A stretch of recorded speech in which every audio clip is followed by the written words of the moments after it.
The stars were quiet that night. In the far reaches of the Orion Fringe, the Zalari Dominion watched the stars like it always had. Their empire had ruled the galaxy for over 3,000 years. No other race had dared to challenge them. Most were weak. Others were smart but afraid. The Zalari believed no new threat could rise. They were wrong. Admiral Kale sat on the bridge of the Dominion warship Varnok's Claw. His face was long and gray, his eyes glowing with the cold light of age and power. He watched a new signal blink on his screen. It was faint, old, but it was there, an unknown code. Not from any known race. Not even close. Kale leaned forward, curious. "Where is it coming from?" he asked. The officer at the console looked up. "A planet in a small yellow star system, outer edge of the Orion Arm. The signal matches no known civilizations. Primitive. Tech but strong." Kale tapped his claws on the metal rail. "Prepare a scout ship. Send it now." The scout ship, Swift Needle, jumped into hyperspace. It reached the planet in less than 3 days. What it found shocked the crew. The planet was called Earth.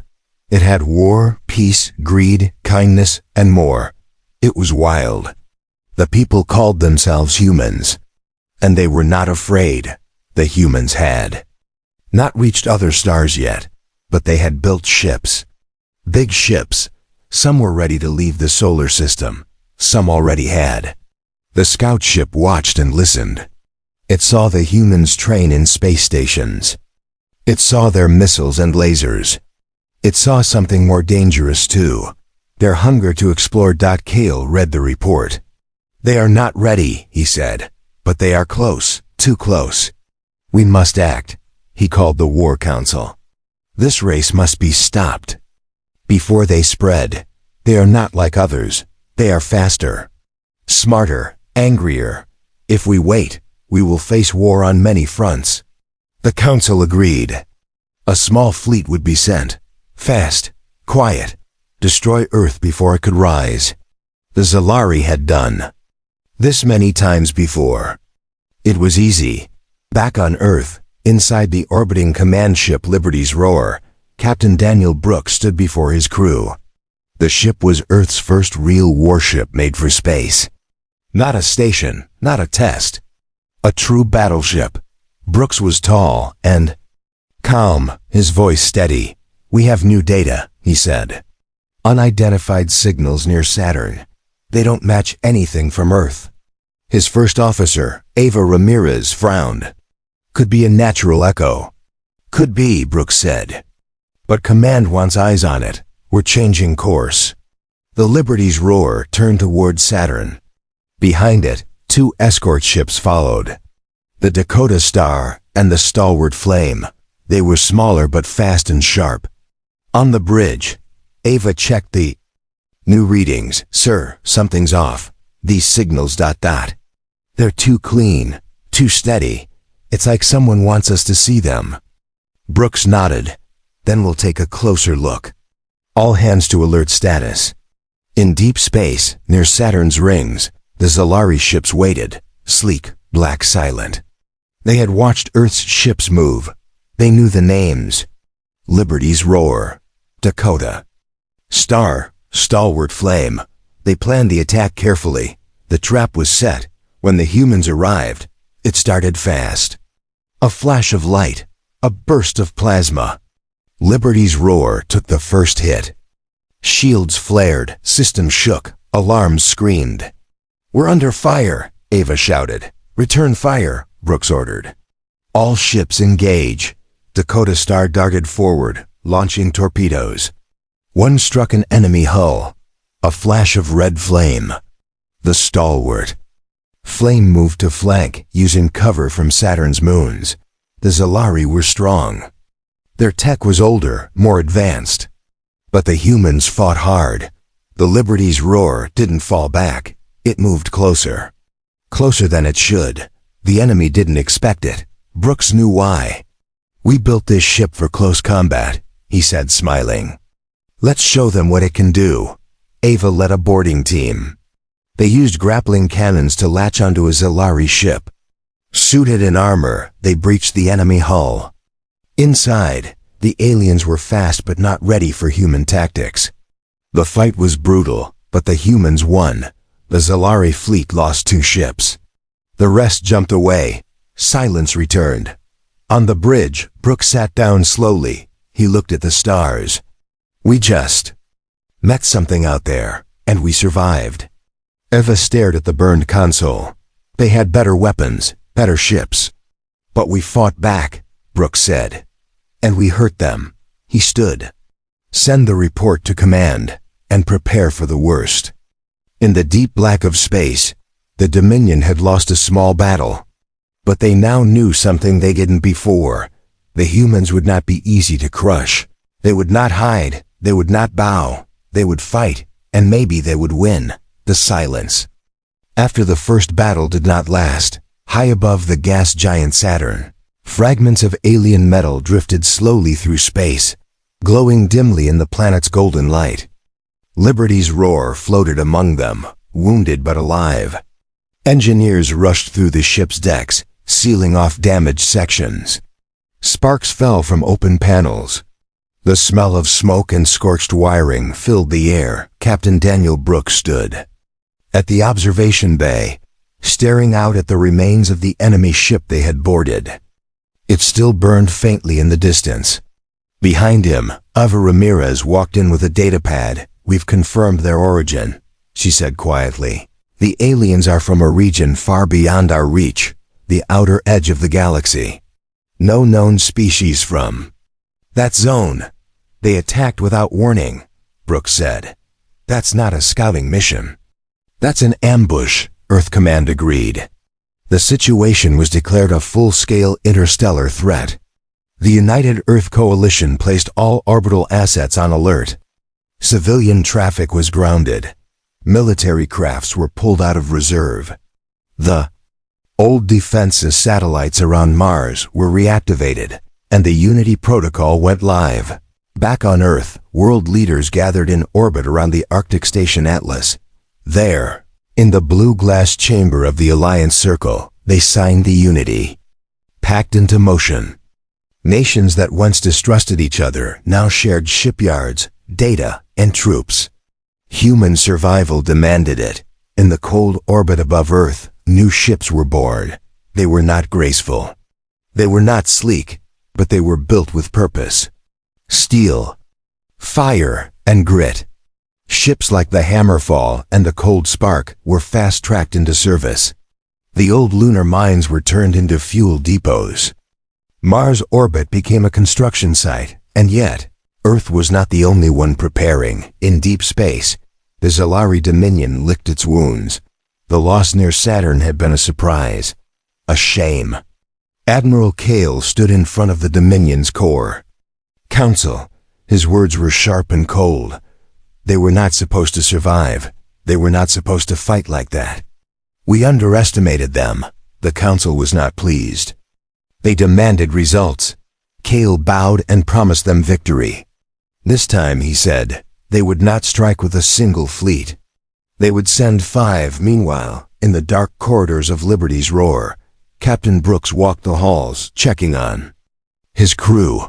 Many were tired, some were hurt. But all were still at their posts. We're not done, he said to his team. Not even close, Ava nodded. New long-range sensors just picked up movement past Neptune. Multiple signals. Mass size suggests at least 10 capital ships. Here they come again, Brooks muttered. The battle group prepared. Liberty's roar would lead. The Dakota Star and Stalwart Flame had returned to dock for repairs, so new allies stepped in. The war frigate Iron Gale, with her twin pulse cannons. The strike cruiser Falcon Crest, designed for high-speed orbital defense. And the experimental stealth ship, Night Whisper, with its strange curved hull and no windows at all. As the Zalari fleets moved into the solar system, they split formation. It was a classic pincer move. One arm of the fleet aimed for Jupiter. The other angled toward Earth. Humanity could not defend both. It was a trap, But Captain Brooks had a plan. Using Neptune's magnetic field, Liberty's roar disappeared from sensors. The Night Whisper jumped ahead on a curved route, staying hidden. Meanwhile, Iron Gale and Falcon Crest made a show of force near Mars, drawing the enemy in. The Zalari thought they had caught the humans in the open. They didn't know. Liberty's roar was behind them. The trap was reversed. Missiles flew in from two directions. Enemy ships scrambled to reposition. The Night Whisper launched a decoy drone cloud, blinding sensors. Iron Gale fired its twin cannons straight into a cruiser's core. The blast lit up the sky. Falcon Crest pierced through another with a drive burst ramming maneuver, then Liberty's roar revealed itself, charging through debris and confusion. It opened fire at point-blank range. Captain Brooks stood firm as the bridge shook with every hit. "Focus on their command ship," he ordered. "They fall. The rest will run." The Zalari flagship, Shard of Silence, was sleek and silver, shaped like a broken spear. But it was not ready for the rage of a human battleship in full attack mode. With each volley, its shields cracked. With each hit, its hull screamed. Then the final blow came. Ava guided the ship's main cannon and fired a focused burst through the center mass. The Shard of Silence split in two. The remaining enemy ships began to retreat. Just like before, but this time, humans pursued. Liberty's roar and Falcon Crest chased them past Saturn's orbit. They didn't destroy them all, but they sent a message. Earth was not a weak world. Earth would not be taken. And from that day forward, every Zalari captain knew the name of Captain Daniel Brooks, and they feared it. The skies above Earth had changed. Where once there had been satellites and peaceful science stations, now there were defense grids, shipyards, and patrol routes lit by war. The battle near Saturn had shaken the world. News spread fast. Alien warships, real and deadly, had entered the solar system. Some had been destroyed, but not without cost. The people of Earth watched and waited. Some feared. Others grew angry. But Earth did not fall into panic. Instead, something else happened. On a winter morning above New Geneva Station, every nation on Earth, north, south, east, west, connected through the Unity Protocol. It was more than an agreement. It was a vow. No more borders, no more silence. Humanity would rise as one. In orbit, engineers worked side by side. Crews from old rival countries now wore the same patches. New fleets were being built at record speed. Some ships were made in Earth's low orbit. Others were rising from Venus's sky docks. Even Mercury's mining stations had become ship foundries. One ship in particular stood out, the Independence Flame. She was larger than anything Earth had ever built. Her hull was thick with reinforced alloy, layered with magnetic armor coils. Her engines were old nuclear fusion mixed with new plasma flow tech, and she carried a secret core, a prototype reactor salvaged from alien wreckage. Captain Daniel Brooks was now her commander. When he first walked through her halls, he felt the hum of power in every bulkhead. Her bridge was wider, her systems sharper. This was not a ship meant to explore. This was a ship meant to end wars. At his side was Ava Ramirez, promoted to Admiral Holt's tactical liaison. She no longer stood beside Brooks on the bridge, but their connection remained strong.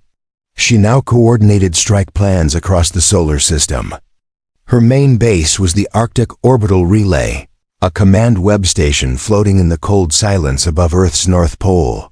Elsewhere, new faces joined the war. Commander Marcus Flynn, a wild tactician with no love for rules, was given the stealth corvette Ghost Knife. The ship was fast, thin, and nearly invisible when powered down. Flynn called it his shadow. He liked to fight where no one looked, hit them where they think they're safe.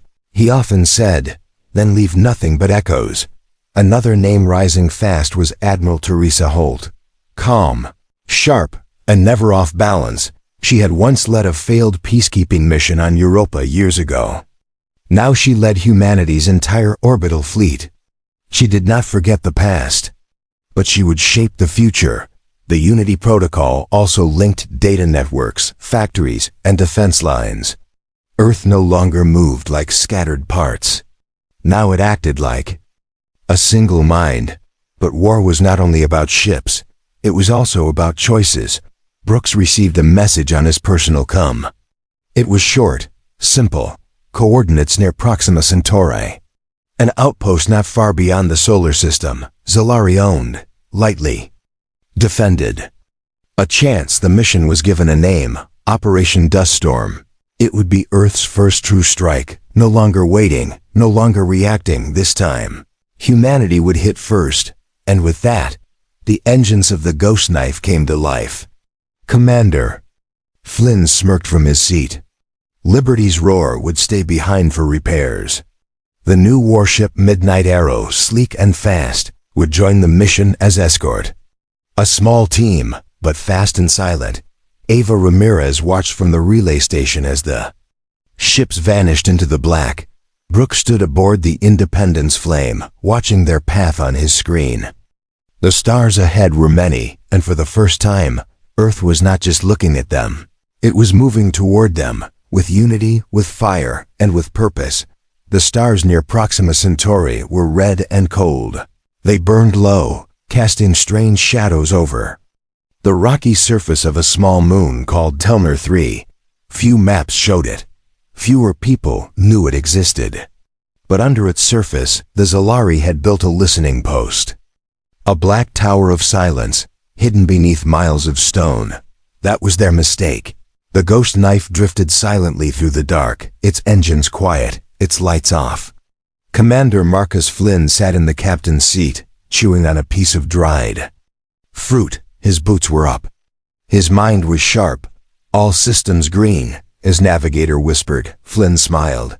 Let's knock on their door, but gently. The ship angled toward the moon.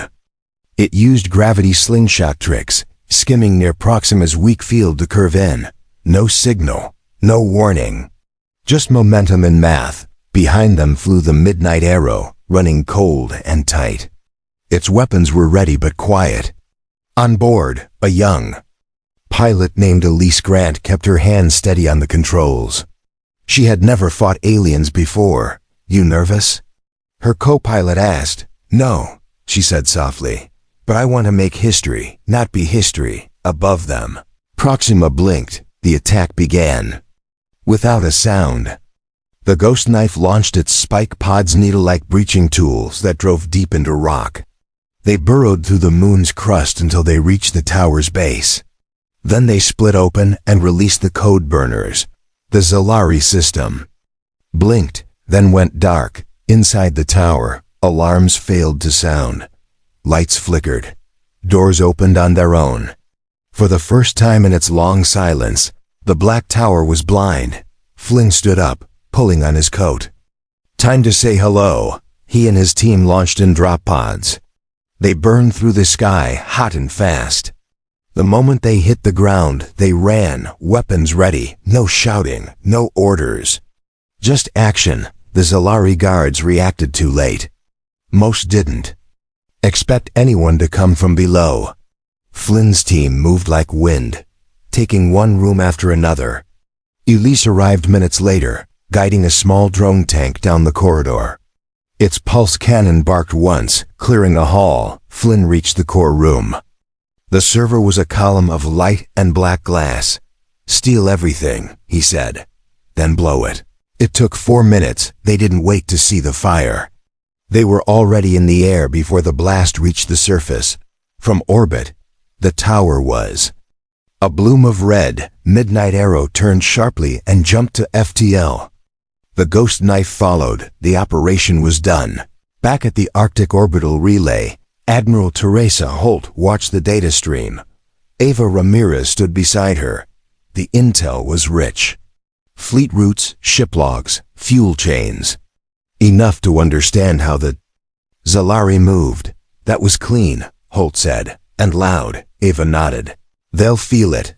Far away, aboard the Independence Flame, Captain Brooks read the report in silence. He placed the tablet down, then looked out the window. The stars no longer seemed distant. Now they were targets. Operation Duststorm changed everything. It was not just a hit. It was a message. Earth was not waiting anymore. It had stepped into the shadows of war, and it had learned how to strike back. The sky over Mars turned red for all the wrong reasons. Once, the colony of New Dawn was the dream of peace. Glass domes shimmered under the thin atmosphere. Children floated through school halls in low gravity. Scientists dug deep for answers to old questions. Then came fire without warning. The Zalari sent a retribution fleet. No warning shots, no demands, just rage. Plasma beams struck the domes. The ground cracked. The sky fell. In under 20 minutes, New Dawn was ash. The message was clear. Hurt the Dominion, and the Dominion will hurt you worse on Earth. The news hit like a thunderstorm. Broadcasts fell silent. Crowds stood frozen. Families cried in every language. In orbit, Admiral Teresa Holt stood still as the screen faded to black. They wanted to scare us, she said. They miscalculated. The next day, Earth answered. The shipyards screamed to life. Warships that were once blueprints became steel. 2 new vessels launched early. The Midnight Arrow returned, but it did not return alone. Out of Venus dry dock came the Valkyrie Lance. She was long and narrow, built for speed and burn. Her weapons were fewer, but faster. Her crew was young, furious, and quiet. She bore no emblems, no flags. Just one line etched near her thrusters.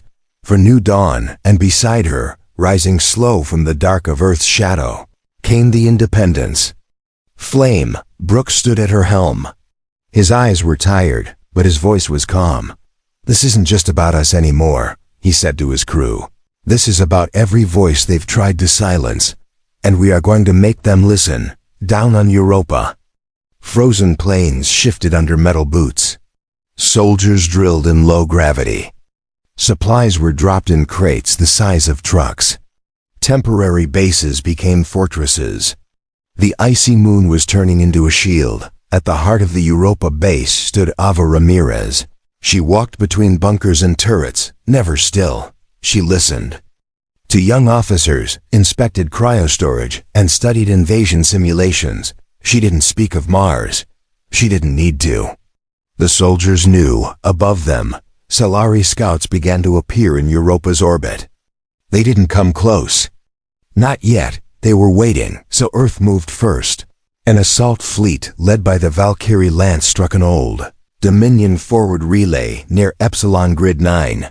They didn't aim to hold it. They aimed to break it. Break its signal, break its courage, break its memory. The attack lasted 17 minutes. The relay was vapor. The Dominion's network stuttered. Their response was delayed. Their chain of command fractured. It was the beginning of a new phase. No more hiding, no more reacting. Earth was now writing the war on its own terms from the shattered colony of New Dawn had risen something else, something sharper, something that could no longer be ignored. Humanity's fire had survived the cold, and now it was burning back. The silence between battles was not peace. It was the deep breath before the next strike. Across Earth and its colonies, that breath was filled with metal and invention. Engineers no longer slept. Scientists no longer theorized. They built from the wreckage of captured Zalari ships. Earth's brightest minds worked day and night. They pulled apart plasma coils, dissected star-core engines, and mapped alien logic threads with bare hands. They learned quickly, and then they made something new. Her name was Thunderhowl. She was Earth's first hybrid warship. Half human steel, half stolen alien genius. She flew faster, hit harder, and moved like nothing else in the fleet. Her hull shimmered with kinetic deflectors. Her heart was a pulse-drive reactor built from 3 failed systems that somehow worked together. They gave her to Captain Lila Grant. Lila didn't speak much. Her crew called her the Silent Storm.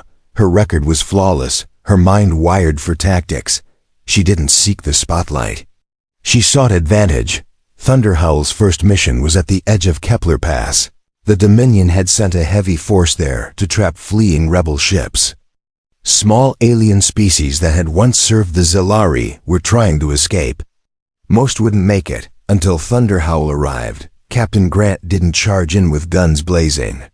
She drifted in, silent, just beyond sensor range. Then she used a move no one expected. She powered down the core, let the ship fall into gravity drift, slingshotted off the magnetic edge of Kepler's dust wall, and then lit the railgun at point blank. The shot punched through a Dominion capital ship, cracked its drive core, and sent it spinning. 2 more ships turned to respond. Grant fired the gravity spike. A new weapon, human-designed. It pulled mass forward and exploded on release. 1 ship folded inward like a crushed can. The rebel ships escaped. Word of the Thunderhowl spread faster than light. Some said it moved like a ghost. Others swore it howled through space like a beast before it struck. None of it mattered, because the truth was this: humanity had changed the game. On Europa, Ava Ramirez watched new footage stream in. She saw the Thunderhowl's final shot in slow motion. She leaned forward, eyes fixed. "We just outplayed them," she whispered. Admiral Holt nodded across the screen. "And they're starting to notice."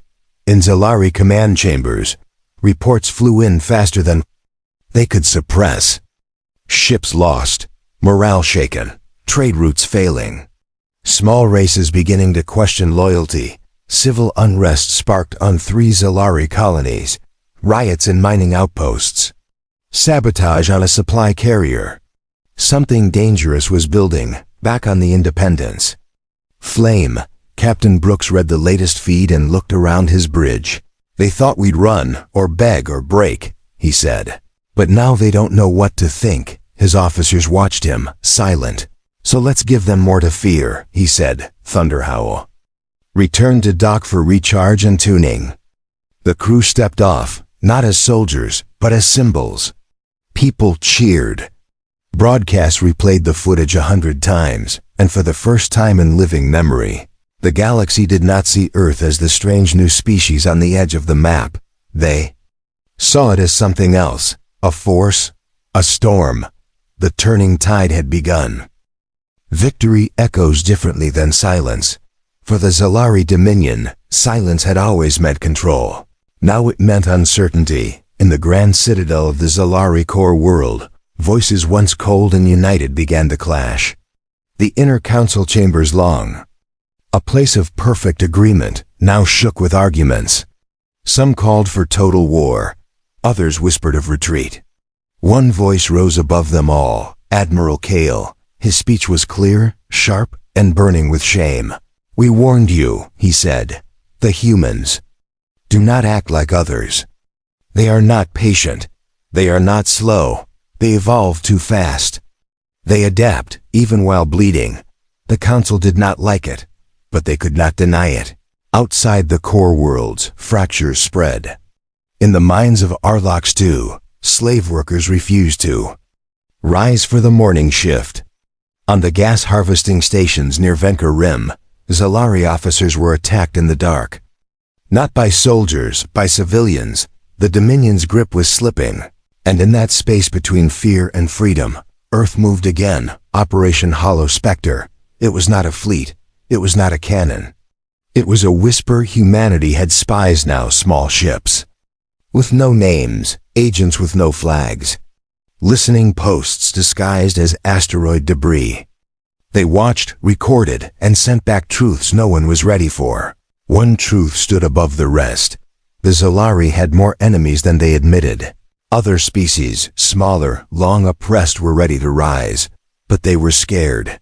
For generations, they had known only the Dominion, so Earth sent envoys, not soldiers, not generals. People. Peter Wallace, born in a dry colony on Mars, once a teacher, now a diplomat with hands that still shook in zero-G. Lena Sharp, raised in the underwater domes off Europa, an expert in alien languages and old myths.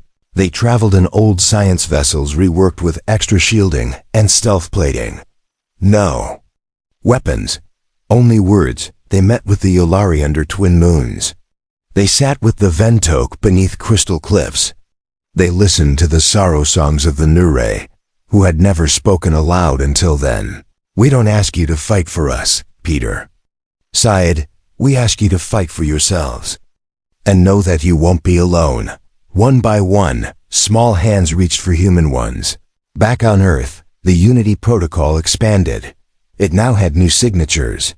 Not just from nations, but from worlds. In the war room of the Arctic Orbital Relay, Ava Ramirez looked over the new map. There were more lights than ever. Admiral Holt spoke softly. They feared us. Now they want to follow us. Ava nodded. That's more dangerous than fear. The ghost knife moved again, deep into Zalari-controlled lanes. Flynn was quieter these days, more focused. His missions were no longer hits, they were messages. He painted human symbols on walls of enemy supply hubs, left beacons pulsing Earth's anthem in enemy space. Then vanished. The message was clear. You are not alone. You are not safe. We are everywhere. The Dominion's fleet still existed. There. Firepower still dwarfed Earth's. But inside the engines of their empire, rust had begun to grow, and the hand that held the whip was starting to tremble. It began in silence, not the silence of peace. The silence before the final breath, near the dwarf. Star Vraxi 7, the sky glowed a deep violet.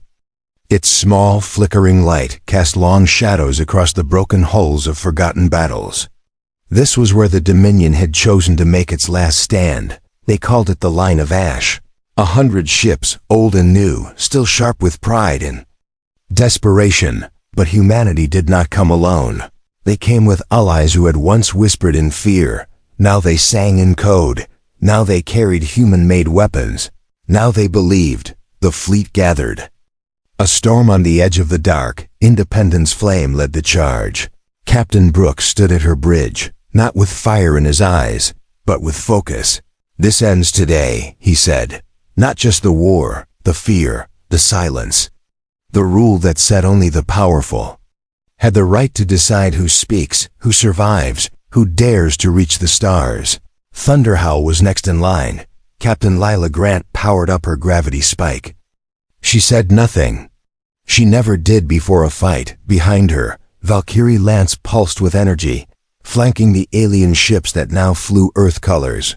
Ghost Knife was not visible, but it was there. Commander Flynn had already breached the outer perimeter. He was on the Zalari flagship, the Black Vow. He and his team moved like wind through dark corridors. Explosives placed. Codes stolen. Walls marked with a silent symbol, a human handprint over broken chains. Outside, the battle began. The Line of Ash fired first. Beams of green and violet tore across space. Human shields flared. Some broke. Earth's front line staggered, but did not fall. Return fire, Brooks said. It wasn't just missiles and lasers, it was strategy. Valkyrie Lance moved low, cutting through the enemy's underbelly. Thunderhowl emerged from a dust cloud at full speed, firing its main cannon before the enemy even saw it. Earth's allies pushed from the flanks. Then came the signal, a sudden silence from the Black Vow. Flynn had done it. The flagship exploded from within. The Line of Ash cracked. Some Zalari ships turned to run. Some turned to fight harder, but it was too late. Independence Flame charged forward. Carving through the center, Brooks stared straight ahead. No more chains, he whispered. Within hours it was over. Vraxi 7's sky was full of drifting steel. The war had ended, not with surrender, but with silence. A silence born not of fear, but of something else. The stars blinked quietly as Earth's fleet regrouped. Some ships were damaged, some would never return. But the message was clear. They feared nothing. Until humanity appeared, and now they would never forget. The stars were no longer quiet because they were empty. They were quiet because they were listening.